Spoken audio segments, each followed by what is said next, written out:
ಕಿವಿಮತ್ತು ಹೇಳ್ತೀವಿ. ಎಲ್ಲಿ ಆಧ್ಯಾತ್ಮಿಕತೆ ಇದ್ದದ್ದು ಅಲ್ಲೇ ರೊಕ್ಕ ಇರೋದು. ತಲೆ ಕೊರಕ, ನೀವು ತಲೆ ಕೊರಕ, ಹೃದಯದ ಕೊರಕ.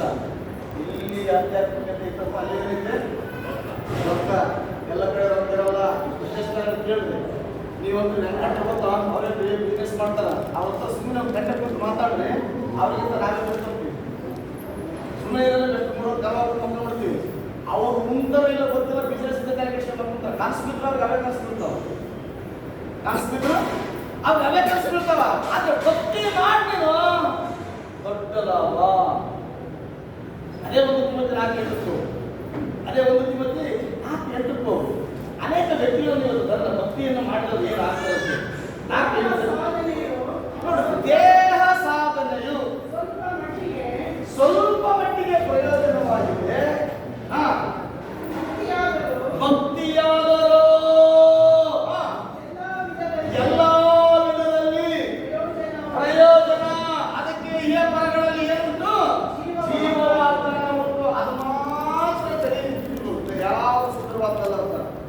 ನೀನೆಷ್ಟೇ ಅಂಧಗಾತಿಯಾದರೂ ಅಂಧಗಾತಾದರೂ ಒಂದು ಸೊಳ್ಳೆ ನಿನ್ನ ಅಂಧಗಾತಿಗೆಲ್ಲ ಹೊಡೆದಾಗ್ತದೆ. ಅದಾಯ್ತಾ? ಒಂದು ಸೊಳ್ಳೆ, ಯಾವ ಸೊಳ್ಳೆ?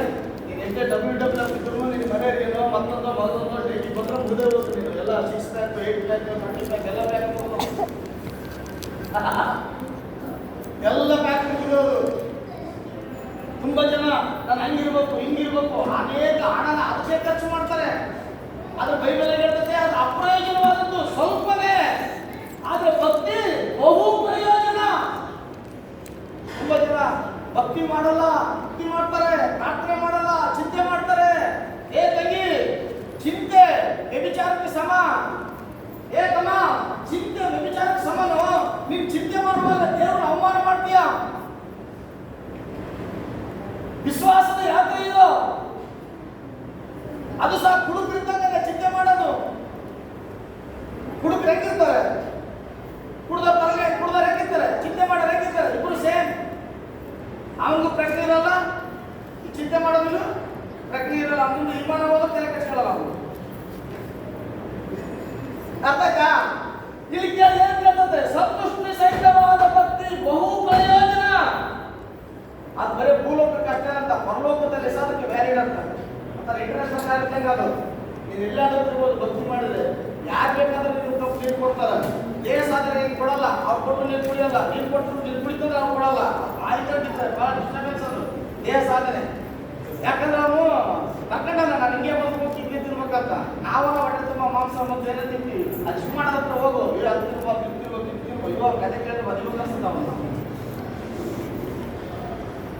ಭಕ್ತಿ ಭಕ್ತಿ ಬಗ್ಗೆ ಹೋದಾಗ ನನ್ನ ಸಂಘ ಬರ್ರಿ ರೂತಳ ಪುಸ್ತಕ ಹೋಗೋಣ. ರೂತಳ ಪುಸ್ತಕದಲ್ಲಿ 4-13 ಬೇಗ ನಾನು ನಿಮ್ಗೆ ಓದ್ತೀವಿ. ಎಷ್ಟು ಫಾಸ್ಟ್ ಬಂದರೂ ನಿಮಗೆ ಭಕ್ತಿ ಬಗ್ಗೆ ನಾನು ನಿಮ್ಗೆ ಹೇಳ್ತಾನೆ ಸಾಗಿತ್ತು.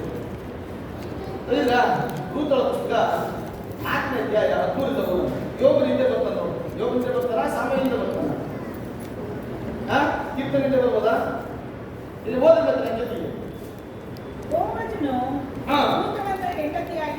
ಪರಿಗ್ರಹಿಸಿ ಕೂಡಲು ರೂತಳನ್ನ ಹೆಂಡತಿಯನ್ನಾಗಿ ಸ್ವೀಕಾರ ಮಾಡ್ಕೊಂಡಂತ. ಯಾರನ್ನ? ರೂತಳ. ಸ್ವಲ್ಪ ಸಮಾಧಾನ ಕೇಳೋಣ. ರೂತಳನ್ನ, ಯಾವ ರೂತಳು? ನವೋಮಿಯ ಸೊಸೆ. ನವೋಮಿ ಅವಳು ತಾನು ಬದುಕುವುದಕ್ಕಾಗಿ ತನ್ನ ಗಂಡ, ತನ್ನ 2 ಮಕ್ಕಳನ್ನ, ತನ್ನ 2 ಸೊಸೆಯರನ್ನು ಕರೆದುಕೊಂಡು ಒಂದು ಒಳ್ಳೆಯ ಸೀಮೆಗೆ ಹೋಗ್ತಾಳೆ. ಅಲ್ಲಿ ತನ್ನ 2 ಮಕ್ಕಳನ್ನ ಗಂಡನ ಕಳ್ಕೊಳ್ತಾಳೆ.